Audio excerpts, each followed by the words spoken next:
Saan na? Ito kuya. Parang kati-kati ang ano niya sinasabi niya nung nakaraan eh. Ano ba to? Bahay ba to? Klinika? Ayun nga. Ayan o, kuya. Pogi oh. Saka i-EPS pa oh. Sino yan? Christian Peligro kuya. Christian! Good morning, Kuya po. Good morning po sa inyo. Oh, yan. Good morning. Si ano? Doc Sara. Facebook mo si ano? Ayun, si Christian. Christian, good morning. Good morning Yes, po. anong concern po natin? Bali, kasi nung nakaraang buwan po, nagbakasyon po kami, tapos madalas po kami sa beach, tapos pumunta rin ng bundok. After po nun, marami po akong mga kagat ng insekto po. Tapos, medyo naging makati po. Tapos, pag-uwi po namin dito ngayong buwan, lumala po siya, tapos nagkaroon po ng nana, tapos lumaki. Yung iba po gumaling, pero yung iba medyo lumala po. Ano po kayang dapat gawin? Okay. So, Christian, mukhang ang nangyari sa'yo, nung Na-infect. nag-beach ka, sobrang baka pwedeng hindi ka nakapag-greens masyado. Either hindi ka masyado nakapag-greens o kaya sobrang prolonged yung exposure mo sa salt water, no? Okay, so syempre hindi rin healthy yon dahil sobrang nakaka-dry up ang excessive salt, no?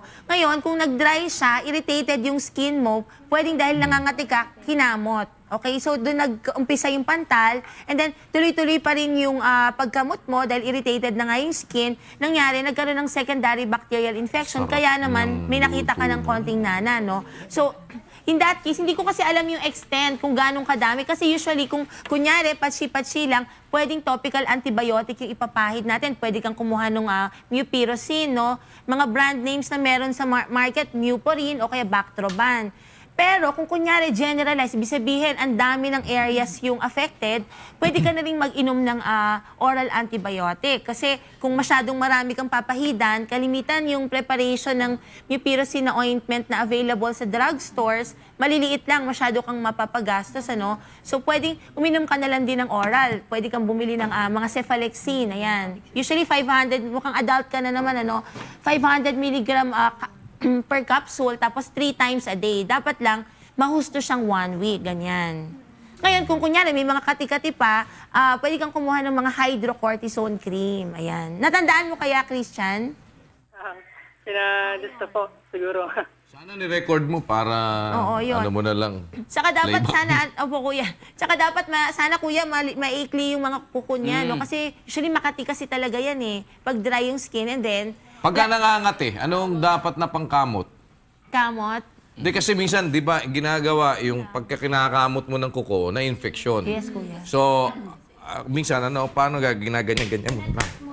Oo. Hindi, alam mo, pagka yung makati na ganun, di ba, talagang nakaka-anong kamutin eh. Kaya lang, yun ang nagiging cause ng infection, lalo na kung mahaba yung kuko.